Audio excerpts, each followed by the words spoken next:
The biggest reason people stay broke has almost nothing to do with their income. Most people don't stay broke because they don't make enough money. They stay broke because of small financial habits that quietly destroy wealth over time. These are the kinds of decisions that feel harmless in the moment, grabbing convenience, delaying investing, or just making purchases that don't seem like a big deal. But when you zoom out 5 or even 10 years, those small habits compound in a big way. Welcome back to the Pursuit of Progress podcast. I'm Adam Lang, here with my co-host, Ben Adams, and this is season 3 of the show where we talk about money, mindset, and the habits that shape the life you build over time. And today, we're breaking down 10 things that quietly keep people broke, even people who believe they're being financially responsible. As we go through these, don't think about other people, think about your own habits, because awareness is usually the first step towards real financial progress. Ben, what is going on, bud? Welcome back to the show. Oh, so excited to be here. You know what? This is a conversation that we have to have. It is so important that we have this conversation because all of us, I don't care who you are, how old you are, we have this silent creep of these things that enter our life and they start holding us back and we don't even realize it. So I am so excited to be a part of this conversation today. Hell yeah, man. Well, this is giving you a little credit here right off the bat. This is something that you had actually put together, the same topic for your YouTube channel, American Money 101. If you guys haven't checked him out over there, make sure you do so. But we're pulling some of the content today from that. So just kick us off with the first of these points. Yeah, so what the first one is constant tech upgrades. Technology companies release new devices constantly, and every release is marketed like it's a revolution, but most upgrades really aren't revolutionary. They're incremental. And one of the things that I think all of us can relate to is just phone updates. These Seriously. phone updates, doesn't it feel like they're marketed, the next version? I'm an Android user. I know that you use the iPhone, but they're marketed in a way that it's technology that you can't pass up. How do you relate to that? I mean, do you feel the same way?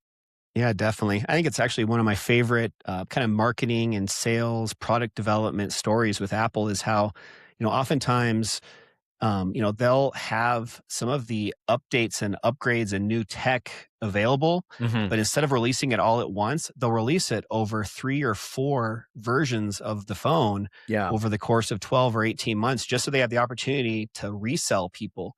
You think about Apple. Apple's one of the best examples of anybody that that has an Apple device. I guarantee you they probably have an average of maybe 5 Apple devices or more. They have a laptop, a desktop, Hmm. phone, maybe an iPod or an iPad, You're so going many way different back things. there.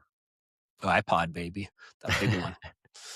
It's funny. I know, Um, but that's a great point. So that they have the technology, and instead of releasing all of the technology in the most recent upgrade, what you're saying is they kind of stagger the releases, so they have something to release on every upgrade over the next 3 or 4 upgrades that come out over the next several years. yeah, pretty smart. Pretty good sales technique, in my opinion. And what's the average price of an iPhone? I don't know, man. It's well over $1,000 at this point. I actually kind of was a sucker and fell into this about a year ago and got the latest one. Just made it kind of justified it to myself just because the phone was acting a bit slower, and they get in your head about it. And I think it was at least maybe 12 or $1,500. Pretty crazy. Yeah, what I'll typically do is I will buy like the best phone available at the time when I do need to upgrade. So I'll buy the phone that has the most storage, the best camera, and I understand that I'm going to pay more for that, but then I will see how long I can hold on to that for. So my phone currently is a Samsung S23. I got that in December of 2023. So at this point, it's 2+ years old. The phone that I had prior to that, though, I had for 5 or 6 years. And so I'm hoping to take that same approach. When you factor in the cost of these upgrades, though, like you were mentioning a minute ago, they're marketed in a way where everyone feels they have to go have it right now and this year. This is the coolest, best thing. And if you don't have it, you're missing out. But then what is the opportunity cost? How much is Definitely. it going to cost? What do the financing terms look like? And so that is where we have to unplug from our system. And the way our American capitalist system is designed is for the consumer to keep spending. Once you recognize that, if you can unplug yourself from that, um, and you recognize that the consumer really drives our economy, it gives you the opportunity to play a different game. And that brings us into the second one, which probably is just to a T exactly what you're talking about, probably more than any others. And that's just the credit card interest that, I would say the majority of Americans have somewhere between a significant amount and a buttload at this point. So many Americans are in debt at the moment. And this is just something that is really, really causing a lot of havoc out there. Credit cards themselves aren't the problem, it's the carrying of the balances. And you think about it, just carrying a balance at, 20% interest, you're almost guaranteed a negative return on your money. And it's just so easy to do these days. Everything is just one click, one, flash of the phone at the restaurant, or, it's so easy these days. Yeah, if you're paying credit card interest, I call that playing from behind, and it's very, very difficult to win with money and getting ahead if you're constantly playing from behind. I shared this on my social media. I just brought it up a minute ago, and it talks about America's growing mountain of debt. And so this is from Q4 of 2025. Credit card debt at an all-time high, 1.23 trillion. Student loan debt at an all-time high, 1.65 trillion. Auto loan debt at an all-time high, 1.66 trillion. It's a mountain of consumer debt. And so don't play the game they want you to play. Don't play the game that everyone else is playing. Learn to play the game that works for you. Well, yeah, just take us now into number three about subscriptions. This is another one that is a big, big one for a lot of us. Yeah, I mean, subscriptions, we got to have that conversation. Subscriptions are one of the sneakiest financial leaks in modern life. They start cheap, then they slowly get more expensive while people never notice. Some of the subscriptions that I have, you know what's really scary? If you pause and think about it for a minute, it's like you might have a panic attack because you don't realize how many subscriptions that you have. And like I did this exercise last week, and I was like, okay, well, I got my cell phone, and I was like, well, then I have like a YouTube subscription, and well, I subscribed to the Denver Post. They got me there, and I have this. I'm subscribed to Gamma. I have a couple different AIs that I've subscribed to. I do an online video messaging app called BombBomb, and I'm writing down the list. And I have like, and then you think of like Amazon Prime, and if you upgrade some of the channels there, NBC Peacock, CBS, and I have like 20 subscriptions. Like I kid you not. And I was like giving myself a panic attack, all the subscriptions I have. So I started actually doing this a couple years ago. One thing that one way I kind of just keep myself in check is whenever I add a new subscription. So if I'm going to add something new, I have to cancel something. I like that. And that way I'm always balancing myself where if I'm going to add a new subscription, it doesn't matter what it is, I have to cancel an old subscription. Just a way for me to keep myself accountable. One little pro tip I'll share with you guys. If you aren't familiar yet with Rocket Money, if you go to their website, they have an app you can download. There's a free and a paid version.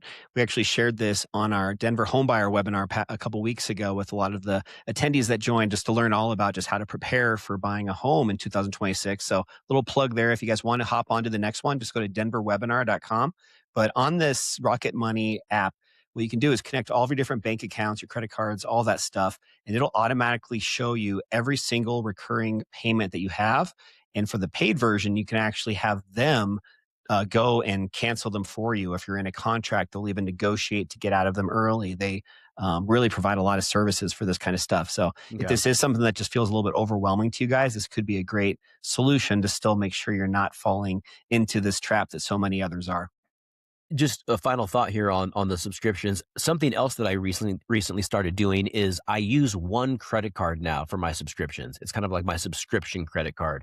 So the reason that's important is it allows me to be a little bit more organized where I can log on to that one credit card, see what's being charged, and the subscriptions aren't getting lost in like my day-to-day debit card or my everyday credit card. So that I have found has helped just with being a little bit more transparent and knowledgeable of what I'm enrolled to, how much it is. And you're right. These companies will increase the subscription fee and you may not even be aware of it. One thing that always cracks me up is when I go to click on the cancel button, at that point, They give you like a half price like, deal. well, we're going to give you 90% off if you keep your subscription. And it's like, well, why weren't you doing that the first time? I know. Yeah. It's like, screw you. You're going to give me 90% off if I keep? No. Let's hop into the next one. So the fourth one is lottery tickets, and I've gone through a couple phases of this, and the reason for that I think is because of the dream. The lottery sells the Yeah. dream of instant wealth, but wealth almost never comes from luck. It always comes from consistency. And there's so much of that emotional excitement when it comes to, I think about the Powerball every time it's gotten close to or above $1 billion, which has now been, I think, maybe 4 or 5 times in its history. And every time there's a decent amount of interest, but then once it gets above that $1 billion mark, which means I think your odds of winning is like 1 in 360 million people, something like that crazy. But Hmm. it's almost like the higher it gets, even the more buzz and just the excitement that gets around that. And people just get so intoxicated by that, Yeah. just that instant gratification. The probability basically 0% chance versus that hope, which, and I'm going to admit to this too, you almost get to the point sometimes where you start daydreaming. You're like, man, if I won, man, I would take everybody I know on a trip to Africa, and then I would do this. You just like have these daydreams almost in your mind, which is, I think, is an example of that hope. Is that what you do? You would take, so if you won the lottery, you would take all your friends to Africa? I mean, I guess that maybe was one at some point that I thought about. Yeah, just I think Okay. it'd be super cool to Okay. like We're travel. we're we're gonna manifest that. We're calling that into existence, everyone. Yeah, Go ahead and type Africa in the comments, and if we see your comment there, then we'll take you on the trip with us. Um, exactly. you know who plays lottery, plays the lotto, and does online sports gambling? People that lose with money. People that lose with money are constantly betting online, the sports betting, constantly playing the lotto. And listen, I've been there myself. Same thing as you. Like when that lotto gets big, and it's like, well, I'll throw a couple bucks in and see what that's like. But the reality is it's a great way to stay poor. And when you understand investing and how investing works and cash flow and asset appreciation, you don't need to gamble. Hmm. You just need to be disciplined, smart, have a plan, have a vision, and follow through. And if you do those things, your money and your assets will take care of itself. Now let's talk about food delivery convenience. This is one that I've fallen prey to a little bit more often than not recently with my girlfriend. I think a lot of us have been over the last couple of years, just how convenient this is becoming, but quite expensive. Yeah, guilty right here. With food delivery, it's something that is convenient and feels small in the moment. This is how I think of it. So you order the food, it feels small in the moment, but then the repeated convenience can quietly become expensive. It's when you get in that mindset where, it's Friday night, I'm going to order some food. And then all of a sudden it's the next Friday. And then it's the next Friday and Saturday. And then you're ordering food during the week. And then you're ordering stuff that's not food because it's convenient. When you look at the cost, the gas station's a block away. The grocery store is right there. Doesn't mean that you have to go do it right then, but this stuff adds up. It's literally like a steak dinner at restaurants is the equivalent of like ordering a Wendy's from DoorDash at 10 o'clock at night. Pretty bad. And, Just and a then little and then it's really, gonna, then the Wendy's is gonna arrive an hour. It's gonna take an hour to get there. It's gonna be cold, and so you just paid like $30 for a Wendy's hamburger. yeah, just really quick, funny story on that note. My girlfriend and I went to the Broadmoor down in Colorado Springs maybe a month or so ago. And one of the mornings we were down there, we're like, we're just going to order, just breakfast, but just something super easy. So we just ordered 2 croissants, just a tiny little croissant from the bakery. So 2 of those, 2 Diet Cokes, and 2 bottles of water. How much do you think that was? 2 croissants, 2 Cokes, and 2 bottles of water. I mean, I would say it should have been 10. It was probably like 50. It was like $78. Really? Wow. Yeah. Yeah. Wow. So, anyways, enough about food. I'm going to get hungry if we keep talking about that. Let's talk about something though that also is top of mind for me oftentimes, and I know a lot of others out there that are listening, and that's brand new cars. And this is something that the marketing gets to us just like the phones. Few purchases destroy wealth faster than just these unnecessary brand new cars. New vehicles, they lose a huge percentage of their value almost immediately. So really just understanding that and just, if nothing else, just being okay with buying a couple-year-old car. If you can at least get to that point, you're making already a huge step towards the right direction. But even getting to the point where you're just, understanding that, I obviously everybody has their passion. Maybe some people love cars. I'm one of those guys. no judgment there. Everybody has places they want to put their money that they work really hard for, but just understanding that there's still right ways to, to really handle some of these things. And For at least in sure. my opinion, you can still do it in a responsible way. You didn't give the trigger warning there because this always triggers folks when it comes to the car conversation. People get so emotional and passionate, and we're a car nation. I was just thinking to myself as I was driving to lunch today, I've never owned a truck. I've never owned a truck, and that's always been kind of a dream of mine. But I still haven't taken that step forward yet, and it's something that I want to do. But when you consider all of the negatives about buying a new car, how rapidly they go down in value. A lot of times you're probably going to need a loan to take out a new car. That average new car payment in America right now is $754 a month. The interest that you're going to pay, and you're going to pay interest on something that's going to rapidly go down in value. Um, this past week, my brother and I, we took a trip to Los Angeles and San Francisco, and we were both blown away at how many driverless cars were on the road. Like, kid you not, thousands in both cities. And that was my first experience to really realizing, you know what, this is happening right now. And we had the conversation. Do you think Americans will let go of that? Because we're such a car nation. It's such a big part of our identity. But at some point, like We already that's are. where we're headed. We already are. Look at your situation. You have two kids that are right at that age right now, and they haven't even really shown that. I mean, I guess interest in getting their license, but I know a lot of other friends that I have too that have kids in that age range, and just it's not that same level of just like when I turned 16, that day I was getting my license. You know what I mean? Like it wasn't yeah, sometime I'll get around and do it. It's Yeah, crazy. my brother was saying that this will be kind of the last generation, like the kids that are coming up right now. This will be the last generation that is really, excited, and where that's going to be a big deal, getting your license. And 15, 20 years from now, it may not even exist. Who knows? I mean, it's crazy.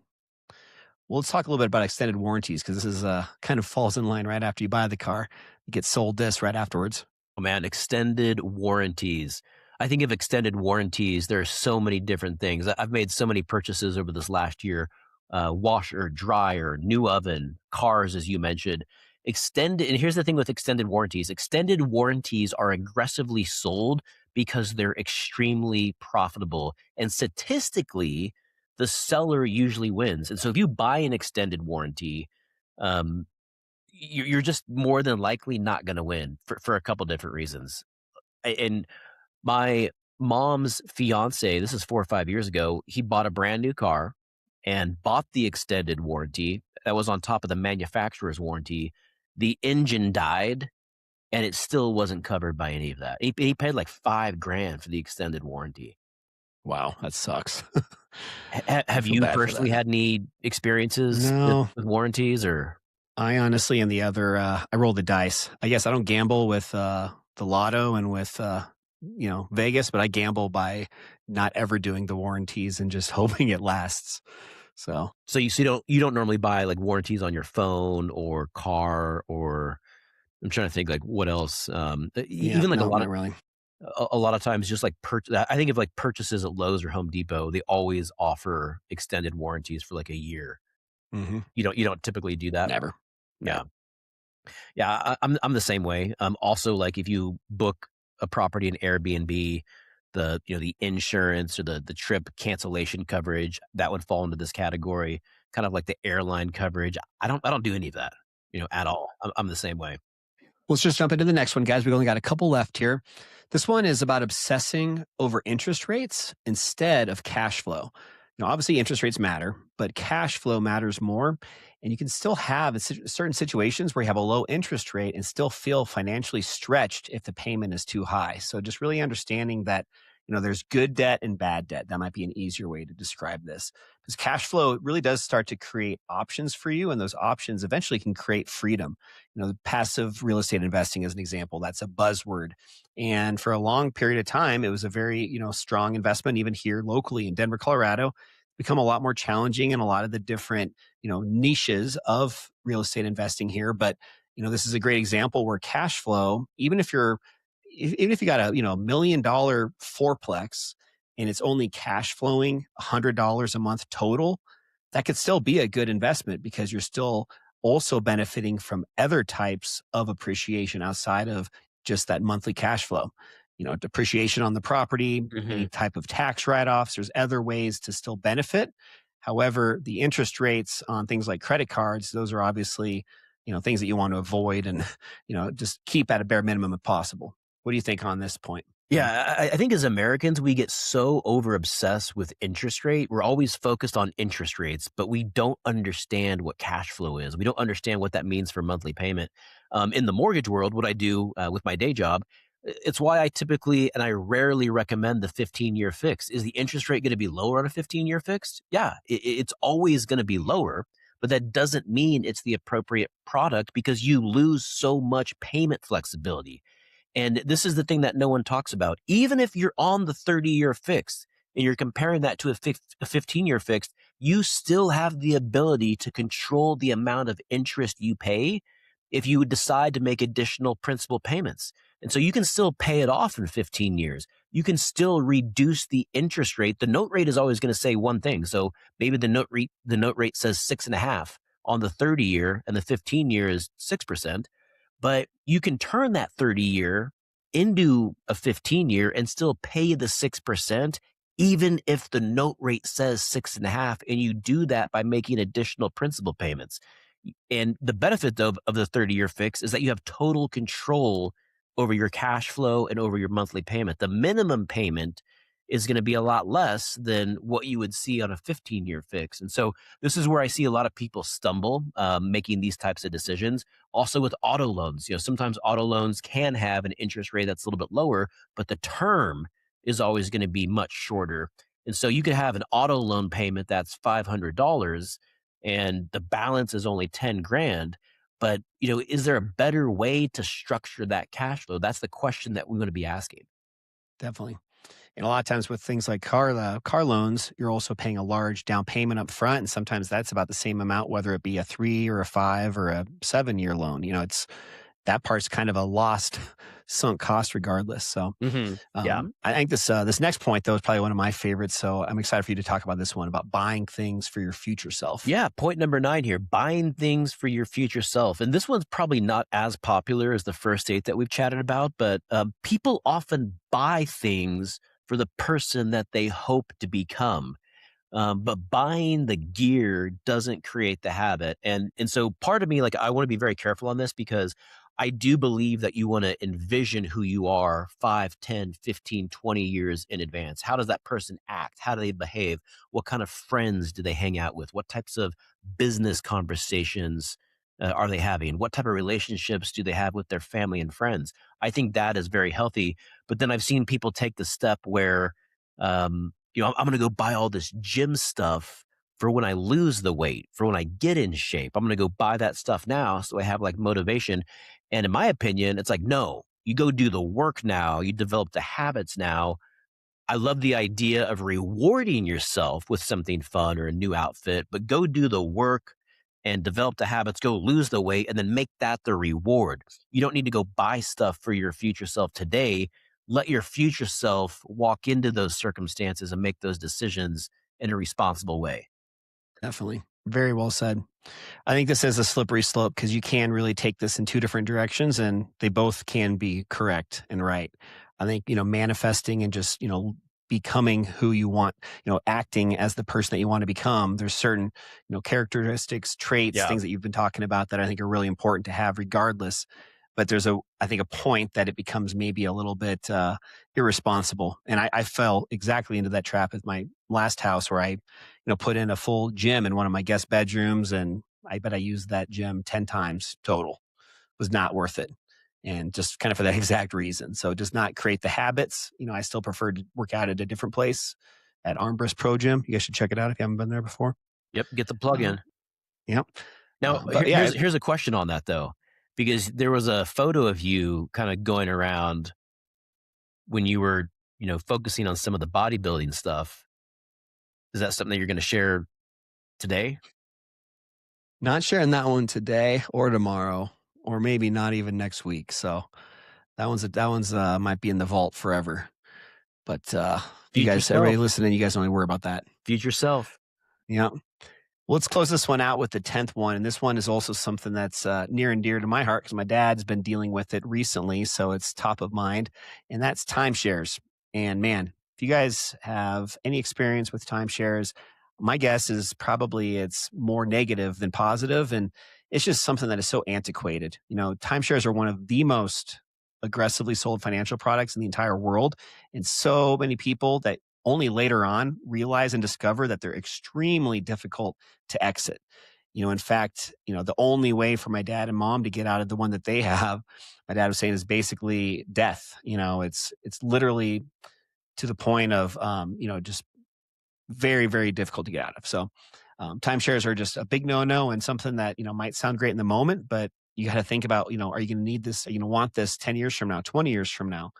Is it a lifelong decision that needs to be maybe second thought about a little bit closer and maybe not done? Oh, these are so bad. This is one of the things that I love to hate. Timeshares.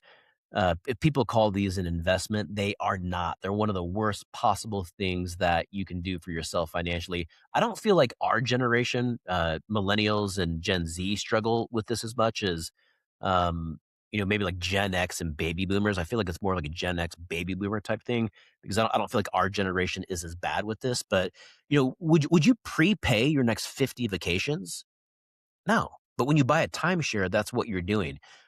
Why would you want to be stuck or obligated to one location? Well, people will say, well, I can change locations. Well, yeah, you can for a fee and for the annual dues. And a lot of people are taking loans out for timeshares. It makes no sense. The thing, Yep. my mom had a timeshare before she passed. And the thing that always just drove me nuts with the timeshare is if you wanted to like book the really high end or in demand properties, you'd have to literally book it like 3 or 4 years in advance. Yeah, we're going to be July Your 10th parents of experienced that? 2030. Theirs isn't that bad, but it's just the quality. It's great for my parents in certain scenarios. But if you're going to a really nice vacation, you want to have a really nice place to stay. We've had some disappointing, Yeah. lodging in the past. So, Well, thank you for sharing that. Let's wrap this up.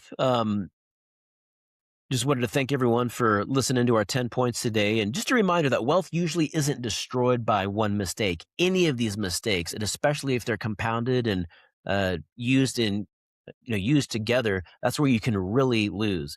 So it's your wealth and your money is drained by small, repeated habits. Start taking direction. Figure out what those small leaks are. Start redirecting your money towards investing. And you want to be financially aware. Wealth isn't built by earning more. That's a positive, but it's also built by losing less. absolutely. It's not about how much you make, it's how much you keep. Truly. And that's truly what it is. It is not about how much you make. It's not an income problem. It really is not an income problem most of the time. Well, hope you guys enjoyed this one. Again, we're really pumped to be back with you guys on season 3. If you didn't catch my plug earlier, don't forget we're doing these live Denver Homebuyer webinars every single month. They're free and online. Make sure you guys grab a seat to the next one. It's just at denverwebinar.com. And if you want to follow Ben on all of the great stuff he's putting out on his YouTube channel, check him out at American Money 101. We love you guys. We'll see you next week.